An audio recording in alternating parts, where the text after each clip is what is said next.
Okay, hey everyone. That was a awesome first session and really great to see all the engagement in the comments. And please keep all of that coming.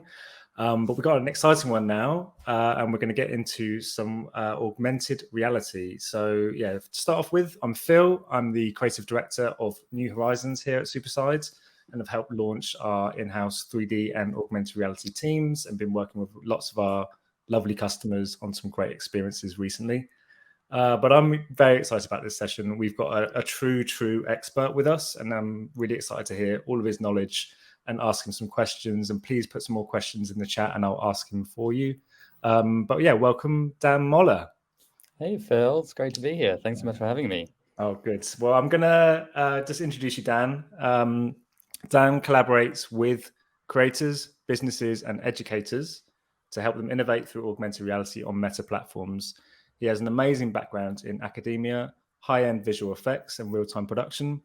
He also works closely with the Meta Spark software team to accelerate and expand opportunities across the entirety of the AR ecosystem. So yeah, Dan, I'm really excited to have you here. I know you've got some slides prepared. I've got a bunch of stuff to ask you. I'm sure everyone will have loads of questions as well. So I'll let you get into it, and I'll come back at the end to chat with you more. Yeah, thanks so much, Phil. Can't wait to chat then. So I'll take you all through a bit of an overview of the AR platform that we have across Meta and various different touch points and how we can use it to really supercharge our creative. So we're going to step through the value of augmented reality, just starting kind of high level, how we can start thinking about it, how we can approach it. We'll then start to look at AR on Meta platforms, how it actually lands, where the different touch points are, and how AR actually gets made. So if we're interested in getting some made, where we get started. So it's going to be a fun journey. By all means, keep your questions as you're going. We'll be having a look in the comments as well. I can't wait for that conversation with Phil. So first of all, we're going to start with, what do I actually need to know about AR? What are those most salient points? And one of the first things people are always asking me is, isn't this a bit new? Isn't this a bit gimmicky? And, is it something that we should really be thinking about? And definitely, it's already at an absolutely massive scale. So we already have, for example, about 750 million people on Meta platforms using AR effects every single month. We have about 78% of those people who are using it every month coming back using it monthly or more. We have 70% of those consumers who are using it saying that they're either satisfied or very satisfied with the experiences that they're having. We see 35% of people across the whole platform actually using AR, and the market is expected to grow like crazy. And of course, so we've got this huge scale. It's already at this level of kind of massive reach. But then, of course, people start to ask me, okay, cool, what kind of impact can we actually expect then from using it and actually getting into AR? Which, of course, great question. And we've done a lot of studies into this space. One recent study, for example, meta-analyses of different AR campaigns that we've been running, paid AR brand campaigns. Found that that we can say with a 90+% degree of confidence that when you are running a BAU campaign, whether that's video, stills, whatever it may be across the platform, if you add paid AR campaign to the mix and use that within your cells alongside the BAU, we have a high degree of confidence, obviously 90+%, that it's going to outperform those BAU ads alone. So we tend to see around a 3 times boost in brand lift for those campaigns that combine BAU plus AR versus AR alone. And we see a 59% lower cost for those campaigns that have added AR to them rather than just BAU alone. So really exciting results. We've already got the scale, and we're seeing more and more really solid performance results coming out too. We'll see some case studies in a little bit as well, where we can start looking at the actual work. But for now, I wanted to just situate as well the use of AR. It seems very new. As I'm saying, it's kind of already here. We can already access it, but it does set us up for a pathway to increased innovation, diving in deeper and deeper as more and more technology comes online in the future, which is one of the reasons that I'm so deeply in this space, because I'm just so excited, not just about what's happening now, but about what's coming next. So for each of the different touch points that we have across Meta platforms, especially AR and AR adjacent, by getting into these spaces, they really do help you build and prepare for the future. So for example, right over on the right-hand side here, where we can see mobile AR try-ons, so being able to use the mobile platform right now to deliver AR experiences at scale. This helps us to build our literacy as businesses, as organizations in spatial AR experiences, so that we can get more and more familiar with what it means to be working with 3D, what it means to be working with the context of someone's face or their space and those contextual cues, and co-authoring stories and experiences with them rather than pushing verbatim messages out for them to consume passively. As well as accounting for interactivity and increasing levels of immersion. And as we do that, we get closer and closer to, for example, as we see here, virtual try-ons with glasses, as well as things like holographic calling and immersive games and digital collections and visual search and objects. All these, future far out technologies that we can start getting really excited about, while still preparing ourselves now with the mobile platform that we have available to us. So I love this stuff. There's such a huge journey to go on. And of course, then the question starts to turn to, okay, cool. So we've got mobile AR, it's at scale, we're getting performance results, it sets us up for the future. But what does this really just look like right now on the mobile platform? And I'm sure we've seen lots of different mobile face filters and stuff like that. That's really what we're talking about here, but there are lots of different ways that we can implement these. So of course, we tend to have a selfie camera, we have a back camera, which means we have front camera experiences and back camera experiences. So typically, of course, with the front camera experience, you're looking back at someone's face, and there are different types of effects that we can build out for this. So people effects typically will augment maybe the face or the hands or the body. And we see examples here from some campaigns that were performing really well as well. So we can combine that with segmentation to recolor the foreground or recolor the background, do live green screening. We can track people's faces and expressions so that they can wear objects on their face, or we can drive interactivity using smiles and laughs and facial gestures. This type of thing typically does really, really well for gaming, for example. But we can get even more creative and more adventurous. You can see the example here on the right. We can extract the face, and then we can start to mount it on whole new bodies and give people these really immersive personalized experiences so that they can really feel like they're actually a part of a brand experience, and it gives them some content that they can personally feel really excited about, which then also means they're more likely to share that content. So off the back of paid media, we end up getting earned media as well. We can then, of course, switch to the back camera as well. And once we're on that back camera, there are a range of different experiences that we can experiment with and play with.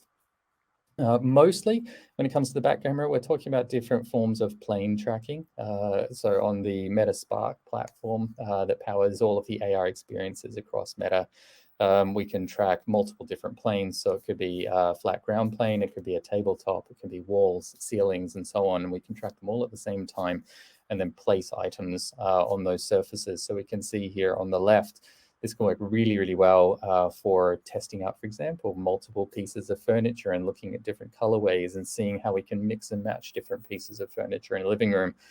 We do have real scale capabilities as well. So it might be try this fridge in your space and see if it actually fits. Try this kettle on your countertop and explore those colorways and see if it matches your decor. Maybe tap and interact with it, open up those doors, explore those features. We could then have text cards popping up with more information and audio and extra layers of interactivity. But by tracking a plane, we can also do stuff like mount a portal on top of that plane.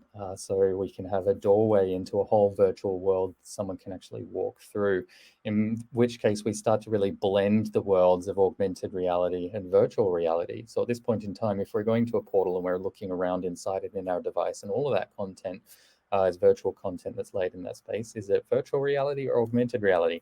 I love these questions. Again, it's why it's such a fun and exciting space that we can enter to set us up for the future. And portals become a really rich creative experience. It means you can take someone through their device into a whole new world and enable them to explore it. So the next questions then tend to be, okay, cool. So I get a feel for the types of front camera and the types of back camera experiences that are available. What does this actually look like for paid promotion and those types of products that we have available to us? So we do now, as of just recently, have 6 placements in total for AR ads, so paid AR ads placements. That you can see here on the left-hand side, we've got Facebook AR ads, we've got Instagram in the middle. Let's just start with these two. So we have the AR ad media entry point, where you'll have a video ad that shows up either in feed or in stories or in reels. So the 3 new placements are stories for Facebook, as well as reels for Facebook and for Instagram. So 6 total. So you'll have that video ad show up in one of those 3 places. People with a little call to action link as well. People then tap on that call to action link. And as you can see in the middle here, we go into the ads camera, either inside Instagram or in Facebook, where people can then interact with that experience, engage, explore, learn, experience some delight. And then there's a call to action button as well, which can be programmed for a bunch of different call to action options. In this case, you can see on the left here for Facebook says learn more. So we tap on that pill and that'll drive traffic through to whichever .com you want to drive traffic through to. We've also, over on the right-hand side, got here link ads for organic effects on Instagram. So if your goal isn't to drive traffic off platform, if it's instead more of a brand lift, more experiential, you just want people to be spending time within that brand world, and indeed potentially even goaling around earned media and trying to fuel sharing, which can be a really, really powerful strategy. You can actually just use Instagram organic effects as well. So you take the sharing link for an Instagram organic effect, you drop that into a link ad, and then from the link ad, it'll push traffic straight into the organic AR experience. So you can use a bit of paid to help spin up that viral flywheel as well. In terms of objectives, awareness, traffic, leads, and sales, depending on the optimizations. And we have loads of work underway in this space with lots more to come. So it's really exciting. It's moving fast and changing rapidly. So cool, we've seen a bit of an overview of the product offering. Let's start taking a look at some case studies, because we really want to explore how our businesses are using AR today. So we've got a case study here from IKEA. This one was really cool. So we see the portal that we were looking at just before over on the right here, the world effect version of this. This was from a campaign with IKEA. They saw that during the pandemic, there were a lot of home DJs creating online DJ sets using IKEA furniture as kind of their home DJ setup. And off the back of this insight, they decided to develop a set of furniture, specific launch designed for music creators, in partnership with the Swedish House Mafia, of course, being IKEA. That's fantastic. So this was a multi-stage campaign. There were loads of different activations with AR woven deeply in with the BAU to really fuel those results.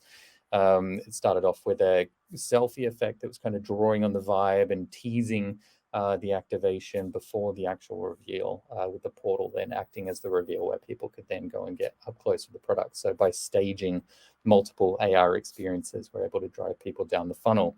We saw here a 69% lift in awareness over and above what would have been achieved with the BAU alone by adding AR to the campaign. 12-point lift in ad recall, 61% lower cost per ad recall, and a 2 times higher click-through rate. So really strong results, again, by working AR into the campaign. I've got a couple more campaigns for you that we can look at as well. Here's one from Top Gun. This was one of mine.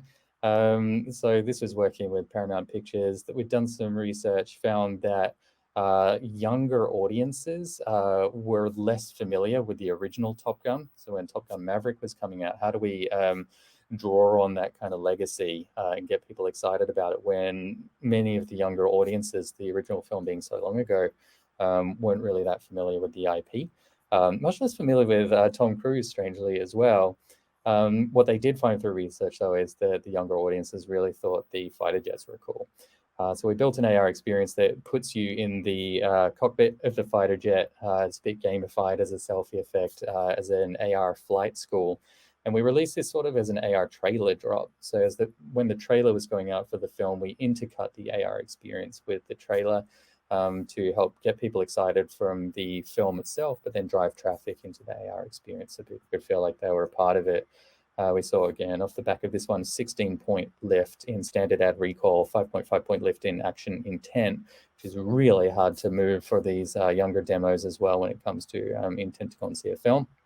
And a 5.1-point lift in brand awareness. So really strong results by basing the AR on that insight and using it in a meaningful kind of way. And turning to our last case study, we had one for Moller. So it's not always just about upper funnel. It's not always just about awareness. This one came out recently for Moller, enabling people to try on a range of sunglasses. So a really straightforward use case, really fit for purpose when it comes to what we can do with AR and what tends to work really well. People are very familiar with these selfie style effects, and the facial tracking is nice and solid, works beautifully. You can imagine a BAU campaign for this is typically going to be showing videos of people wearing the sunglasses or stills of the sunglasses or even just a single kind of product shot. However, when we turn to AR, it enables people to actually try these experiences on, try those sunglasses, explore a range of SKUs, see what they look like on their own face and get excited about it. As a result of this integrating AR into the campaign, this one actually significantly outperformed BAU alone, leading to a 74% lower cost per purchase, 2 times intent versus BAU, and a 4 times incremental purchase for AR plus BAU as well. So we can see how we can use AR all across the funnel with some great results. So next, we want to start taking a look at how AR actually gets made, which is always the next question. Like, this is looking exciting. Okay, cool. How do I get started? And one of the first things that we really need to do is to look at best practices and come up with the right kind of idea to begin with, and making sure we're stepping off on the right foot. So we've got a bunch of principles here that we've kind of teased out over time that tend to influence positive outcomes for AR experiences. First of all is gifts, not ads. So make sure what you're giving people is an experience that they want, rather than trying to push a kind of unidirectional brand message at them. This is something that we want them, and that they indeed themselves want to experience. And so we need to think about how we can give them something that they actually want. Whether that is a bit of entertainment because they're feeling bored, or because they're in the market for new sunglasses and we want to make it as easy as possible for them to find the right pair for them. Next is to think about end-to-end journeys. We often start thinking of AR and we go, cool, we'll design an AR experience that does this. But how do people enter that experience? Where do they come from? What does the AR ad media look like? Where is that situated within the campaign? Is it upper funnel, mid, lower funnel? And what happens afterwards? Where do we want the traffic to go? And how do we want people to feel after having taken that experience? And what's the next step we want them to take? We definitely want to think about the business objective. Is it, again, more upper funnel, more lower funnel? That's definitely going to shape the particular approach you have, and indeed even the placements and the particular product selection. Keep it simple. It's always, because it's such a rich creative canvas, it's always enticing to think about packing as much as we can in there. But we find just keeping those user journeys really simple, keeping the interaction modalities as minimal as possible, just 1 or 2 ways of interacting, rather than having 10 different ways of interacting with the experiences. People can get a little bit lost.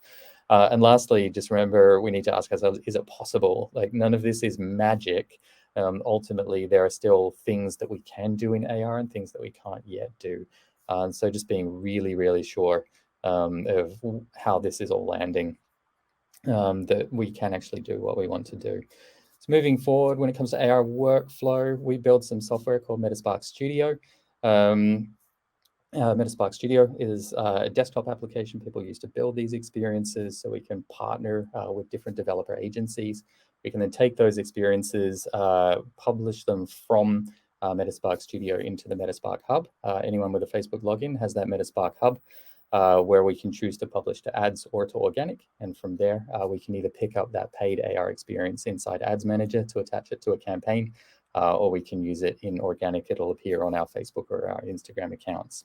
And lastly, who can help us get this stuff built? We have a range of brilliant Metaspark partner network members who are really, really deep in this space. They're all available to us. Just give a Google search, you'll find all those people. They're based all around the world. We also have various meta business partners as well who are increasingly bringing AR execution skill on board into their product offerings. So by all means, reach out and contact these people and they'll be able to help you out, or ping us here at Meta and we can make a connection for you. So with that, we've had a nice big look at the overall Meta platform. That was amazing, and thank you for running through that. I know there was so much to get across in a very short space of time, and I've been kind of chomping at the bit. There's been so many great questions coming through as well. I had about 1,000 things I wanted to ask you, but I'm going to prioritize our audience, even though I don't really want to. I'm going to prioritize our audience questions. What kind of a bit of a theme here is we've seen it working for big brands, and there's a question here from Breen saying, do you think getting into AR is an attainable goal for teams running on a lean budget or with low resources? I guess, unpacking that a little bit, they're super shiny, they're super visual, it kind of looks potentially a little bit scary to get into, but do you think there's easy routes in when you're kind of exploring and experimenting with a lower budget? Absolutely. We do have a bunch of training materials online for Metaspark Studio, which I've helped build myself. And they're really, really accessible. It's actually not a super scary space. There are even a bunch of templates right there when you first open up Metaspark Studio that you can just reskin. You can swap assets out, and then there you go. You've got a game, or you want to do it like a beauty try-on experience or so on. These types of things can be really, really light lift. And so if you have internal design resource who are familiar, for example, with Adobe Creative Suite or other creative packages, can be pretty swift and easy to pick this stuff up. Then when it comes to the production of the media assets for AR ads, again, UGC tends to work best. So you don't necessarily need a huge polished kind of budget to build out those video assets either. Of course, if you're going organic and going earned media alone, then you don't even need to worry about the ad media either. Awesome. Yeah, I would say download it and try it, because it actually is, especially if you're have any kind of creative background. I use it a lot for prototyping and just from validating an idea and then just getting it there in people's hands. It's so much less scary than people think it is, and I think there's the tools that Meta have built make it just so accessible. And then try. It's such a good thing to try. Got a question here from Monica. How or what methods did you use to find out what the younger demos found interesting in the kind of Top Gun example? Because I think that's a really good point, is that insight informed the execution. Is there anything you can speak to on that? Yeah, obviously in that case, this is a big movie studio. Sure. It's going out with a bit of kind of pre-screening and research and stuff into the demos and how this is landing and so on. So in that case, dedicated research, market research beforehand is likely to yield these types of insights. But even if it's a smaller campaign, it's kind of best practice from that creative strategist kind of perspective. You always start off with, well, what's the business objective? Who are the target demos? You just take those two things, bash them into your search engine of choice, and then type in insights, for example, Gen Z insights, films, fighter jets, that kind of stuff, and see what comes back. There are so many reports and so much good stuff out there, but definitely anchoring your creative on an insight from the very beginning is always really, really helpful. Yeah, totally agree. I'm always agreeing with you. So I've got another good one here. How do you see AR changing how social commentary happens, showing off why a painting is important to a whole community? Do you see that creating a better conversation between groups of people? So that's slightly outside of the ad realm, but how is it using as a kind of an empowering tool to kind of maybe democratize or to promote conversation? Is it anything you can think about? This is a fantastic question, and I love it. I always think of the AR platform as creative democratization. We have hundreds of thousands of creators on the platform, people who have just gone about publishing their own experiences. As Phil was saying, it is a really, really accessible platform. And I think being able to digitize, cultural artifacts and be able to democratize those out so multiple people, many more people can experience them, rather than just those people who are physically present in that space, and helping to interpret and get people kind of up close and personal with cultural artifacts or experiences or paintings or whatever they may be, can certainly help in terms of kind of distribution and reach. But then there's also interpretation. So being able to highlight different regions of something, adding extra context over the top of it. It may simply be that it is actually a physical mural, for example, in a space, and we want to bring more context over the top of this. And that could be audio, it could be video, it could be all sorts of things. But definitely it's simply a really, really rich medium for communication, and we can use it however we wish in that regard. Yeah, man, I would echo that. It's my favorite thing about the medium is that it exists in the world that we exist in, and that kind of interplay, kind of juxtaposition between physical and digital, and it's a really rich territory to play around with. I'm going to get into the prediction space now. And this is quite targeted, this question, so maybe you might be able to answer it. But what are your predictions for augmented reality in pharma or medical communications? And I'll just tag a little bit onto that. Is maybe that's like making the invisible visible? Is there anything in there, do you think? Yeah, I mean, we're already seeing example experiences with AR glasses that do exist now that operate more like a heads-up display, where we see surgeons, for example, bringing up x-rays of what they're operating on as a part of their heads-up display while wearing glasses, so they don't need to keep looking up at x-rays and kind of turning around. It's always just floating there in front of them. And I think as the technology gets more and more mature and being able to project those, x-rays, whatever they may be, directly over the top of what they're operating on, obviously high stakes, really important to make sure we get this right. That those opportunities are getting bigger and bigger. I think then there's things like accessibility, for example, when it comes to pharma. Maybe someone with impaired vision could just hold up a packet in front of them and have the glasses read to them what it is they're actually holding. Like, there are so many different applications for this space. Awesome, man. Oh, I mean, I could do this all day, too. but I've got the kind of producers in my ear saying it's time to wrap it up. But I really want to say thank you, Dan. Thank you for taking the time out, imparting your knowledge. And yeah, if you search for Metaspark on YouTube, you're on quite a lot of the trainings. So if you want to see more from him, you'll be able to find him pretty easily. But thank you for joining us, Dan, and thank you for your time. Well, thanks so much, Phil. Thank you, team. Great to be here.